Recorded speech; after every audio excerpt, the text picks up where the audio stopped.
Good evening, ladies and gentlemen. I'm Alexander Zeitlin, the director of the Conejo Valley Youth Orchestra, and I'm so glad to present the concert along with my colleagues and friends, Dominic McCallar of Padre Serra Scola and Connor Whalen of the Conejo Valley Choral Society. If you haven't done so already, just a friendly reminder to silence your cell phones and electronics. Presented by the Conejo Valley Youth Orchestra, which guides and mentors the young musicians of our region, the Dialogues Concert Series is a forum of collaboration and creativity. We love blending different genres of music, styles of performance, and personalities of artists in settings just like these, where we can break the barrier between performance and audience members all over music and stories. Tonight's program is a journey through the ranges of emotion, expression, and juxtaposing the order of the classical and Baroque styles with the emotional depths of the Romantic and contemporary. Before we continue the program, I thought I'd share some news from our artists. Many of you know my friend Dominic, the music director here at Padre Serra. Dominic, thank you so much for graciously hosting this concert. Thank you.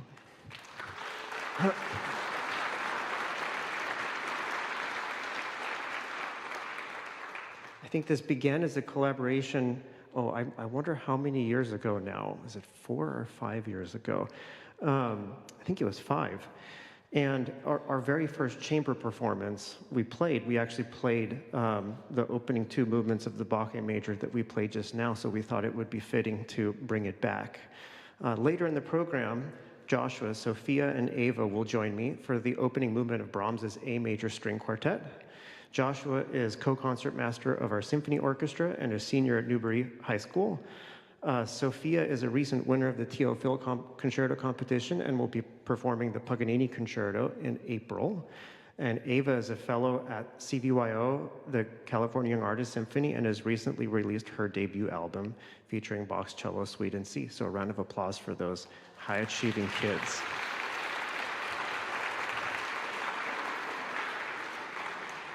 And that's our hope, is to continue to inspire these kids to accomplish a lot and bring them alongside great artists. And I hope you'll visit our welcome table after the concert to follow our young artists and guest artists with news and releases. And Dominic and I will be releasing a recording of Bach's A Major Sonata later this summer. So you can, I personally look forward to that. These concerts really are a genuine collaboration. We actually just in the green room, we're talking about, well, what about next year? We haven't even started this concert. And, but you know, the programs just come together like so organically and with such a genuineness that when they come together, sometimes I look at them and I think, well, maybe there's something missing. I think last year I barely played in the chamber music portion, and I'm like, well, we have such big works in our symphonic half. There's a little bit more room in the first half, and then before I know it, I'm playing on everything. So, but I like performing, so that's great. I thought I would share a work that is very special to me. Vytautas Barkauskas is a Lithuanian composer who lived from 1931 to 2020. I'd like to share 3 movements from his partita for solo violin. And I know you're probably all thinking, okay, how did we go from Bach and Brahms to contemporary Lithuanian? Well, his partita for solo violin is really modeled after Bach's solo violin partitas. So that's my excuse, and I'm sticking to it. This is a piece that opens with a 12-tone row, or all 12 half steps of the octave arranged to create the theme of the sonata. So I thought so that you could all kind of understand the music better, kind of connect to it, I would share what really that means. We're when we write music in our Baroque, classical, and Romantic periods, we typically use the diatonic scale, which sounds like this.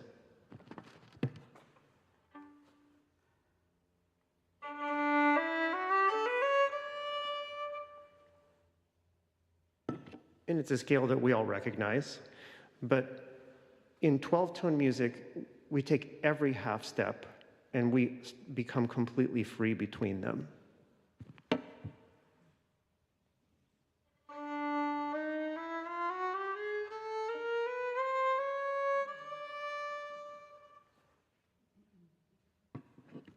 I have more notes to work with.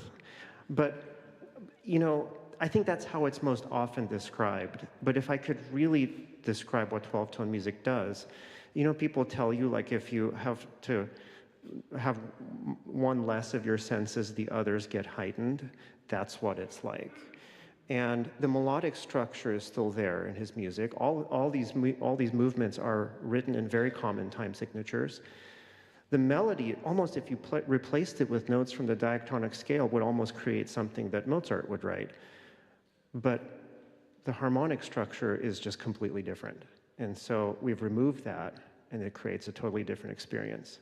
So, ladies and gentlemen, this is Barkauskas' Partita for solo violin, the first, third, and fourth movement, the prelude, scherzo, and toccata.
it's tradition at our dialogue series that I invite one of our young musicians friend to tell a little bit about themselves and the orchestra, and I'm going to do that a little bit before our Mozart symphony.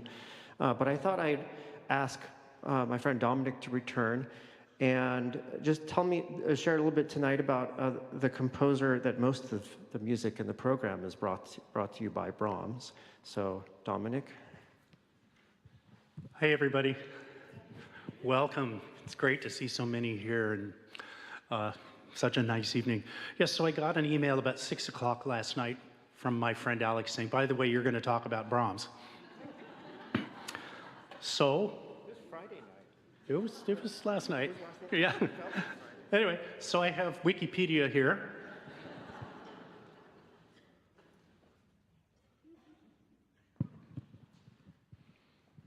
Or I did.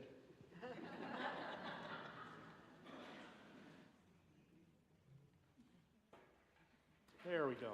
So, you know, it kind of amazes me when I think about 19th century composers like Brahms, who, you know, I've heard all my life and just whose music I love and really honestly revere.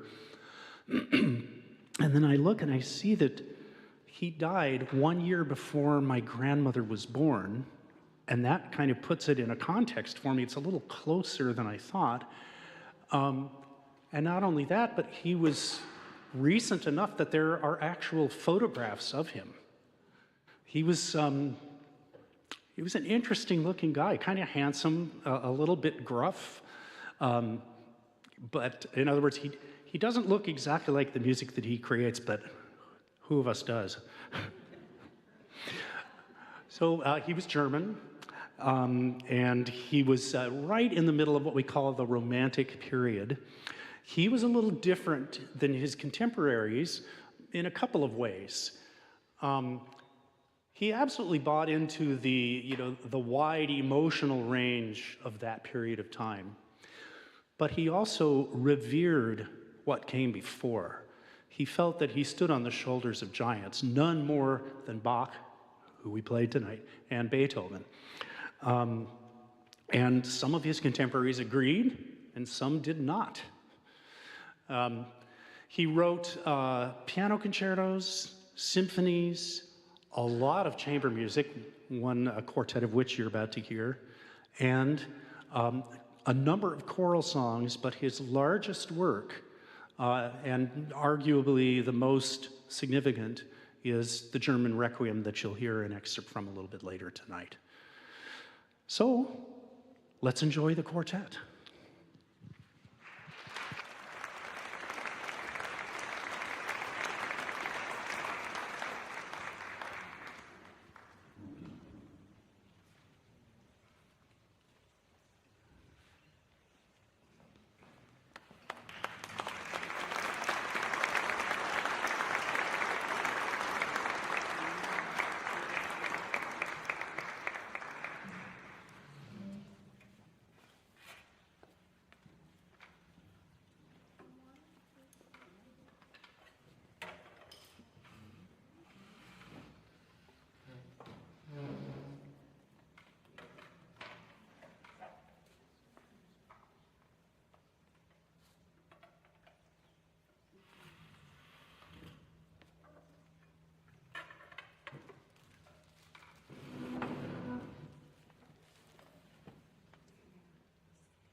right. Good evening, everyone. My name is Kusei Johnson, and I'm the Events Ambassador of the Conejo Valley Youth Orchestra, and I'm so glad you're all here with us tonight. We are so privileged to support the young, aspiring musicians of our community and to champion great music and the arts in our region. On the back cover of your program jackets, you'll find our entire concert season, and I'd love to highlight some of the special events that we have coming up. So March 29th, our sister orchestra, the California Young Artists Symphony, performs Mahler's profound Ninth Symphony, which Leonard Bernstein described as Mahler's farewell to the conscious world. This symphony is comprised of the most accomplished young musicians in our region, comprised of the most accomplished young musicians in our region from the Colburn Conservatory, USC, UCLA, and beyond. Fellows have gone on to major positions with the Naples Philharmonic, the London Philharmonic, Detroit Symphony, and the Los Angeles Philharmonic. We're proud to say many CVYO pre-college students have and currently play with CIOS as well, and will be performing March 29th. On May 4th is the closing concert of our Dialogues concert series with a performance of Mozart's Paris Symphony in its entirety, as well as selections from Dvorak's Wind Serenade and Conversations by Arthur Bliss. You can find tickets to both those concerts at www.cvyo.org/concerts. Also, the Conejo Valley Choral Society also has its season closing concerts May 3rd and 4th, featuring the entire Brahms Requiem that you will hear a part of it at the end of the close of the concert tonight. So you can also find tickets for CVCS concerts at www.ConejoValleyChoralSociety.com. We hope you'll consider supporting the work we do, and as a supporter, you do get perks like season tickets and reserved seatings, but most importantly, enjoy knowing that the world of music is a little brighter because of your contribution. You can also donate by scanning the QR code on the back of your program, by going to cvyo.org/donate, or by dropping off a cash or check donation to our welcome table. And thank you to everyone who's contributed tonight. We really appreciate your support. It is my pleasure now to introduce the Conejo Valley Youth Orchestra's Virtuosi Ensemble, a conductorless chamber orchestra comprised primarily of our principal players and their performance of the opening movement of Mozart's Paris Symphony. Please enjoy.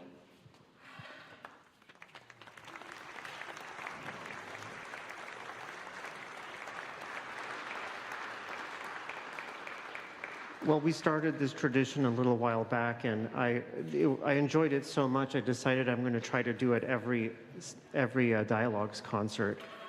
Because the title of our concert series is the Dialogues Concert. Adiel, would you come up front for a moment? Adiel is one of our principal flutes in the symphony orchestra. He has been playing for CVYO for, is it 3 years or 2 years? Yes. He's grown so much, there's no way it could only be 2 years.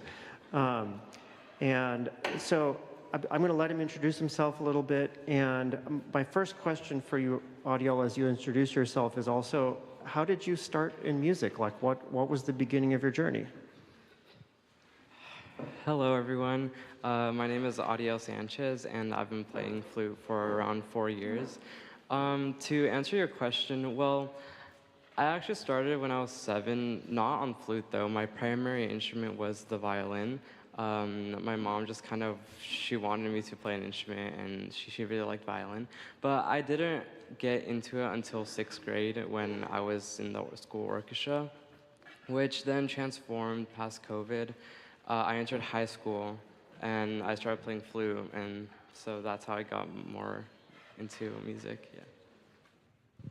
I learned something new I don't think I knew that you started on violin. That's amazing.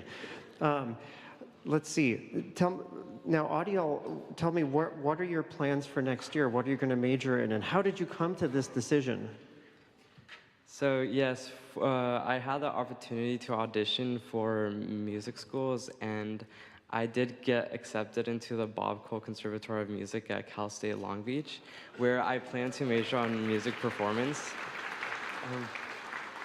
So basically in high school, I had a lot of friends that play the flute, and also my teachers. I had a few band directors where they kind of helped guide me into a path where I was able to express myself in a way where I never thought I would, or I could. And just playing music along with my friends, with everyone here, it just brought a new sense of spirit into me, and I quickly found out that it was the only thing that I wanted to commit to in my life.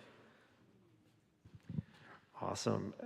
One last question. Favorite symphonic work or chamber orchestra work you've played with CVYO? Ooh, that's a hard question. I think Dvorak. I think we played Symphony 7, right? Yes, I think the last movement of Symphony 7 of Dvorak, yeah. Thank you, Audiel. Thanks for sharing.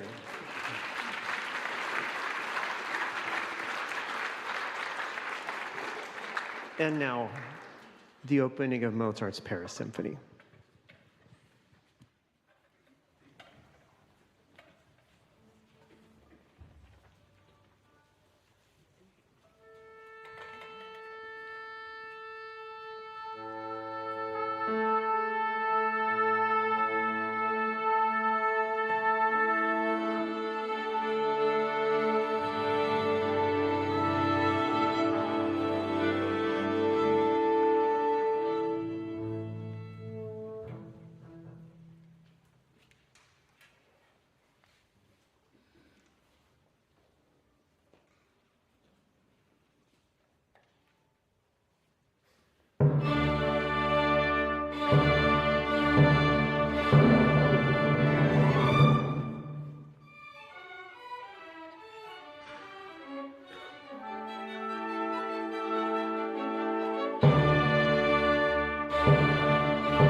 It's my pleasure to introduce the director of the Conejo Valley Choral Society, Maestro Connor Whalen.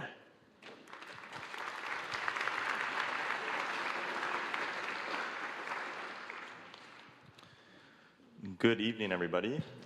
It's a pleasure to bring CVCS and collaborate with Alex and with Dominic and the Padre Serra Schola. And thank you, Dominic, for having us, and for Padre Serra for having us. It's lovely to be here back a second year. We were here last year doing the excerpts of the Mozart Requiem. This Requiem is very different from those that attended last year from the Mozart. The Brahms Requiem is quite unique in a number of ways. As Dominic was alluding to with his introduction of Johannes Brahms, Brahms comes in the midst of the Romantic period, right? Really in the middle of the Romantic period. This piece was written when he was about 35 years old, written for a number of years between 1865 and about 1868, with one of the movements being the last added, the fifth movement. And it's unique in its way because it's all in German. It's not in Latin. The Requiem is traditionally a Latin mass for the dead, and he writes this in a period of his life where he's inspired by the writings of E.T.A. Hoffmann and the Tales of Hoffmann, and the identity of self and the self-discovery through life. And so what Brahms does is he ends up taking 15 different excerpts from the Bible and combining them and putting them together himself versus taking the traditional Latin text. And it comes also at a crucial time personally for him because his mother has just passed, and his mentor, Robert Schumann, whom you may also recognize. And the movement that you hear this evening is the second movement. And what's so interesting about this is the Requiem takes the perspective of the Requiem for the living. He wants to write something to comfort the person who has lost somebody versus writing for the person who has passed. And for this movement, some of the text, which I'll read to you in the translation, "For all flesh is as grass, and all the glory of man as the flower of grass. Be patient, therefore, brethren, unto the coming of the Lord." And he continues on, "But the word of the Lord endureth forever, and the ransomed of the Lord shall return." And so he writes from this very unique perspective that really has never been done again. It is really one of the only requiems written in the native tongue. And so I hope you enjoy this small excerpt, 1 out of 7 movements for choir and orchestra of Brahms' A German Requiem. Thank you.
Thank you all for joining us. This is always such a special concert.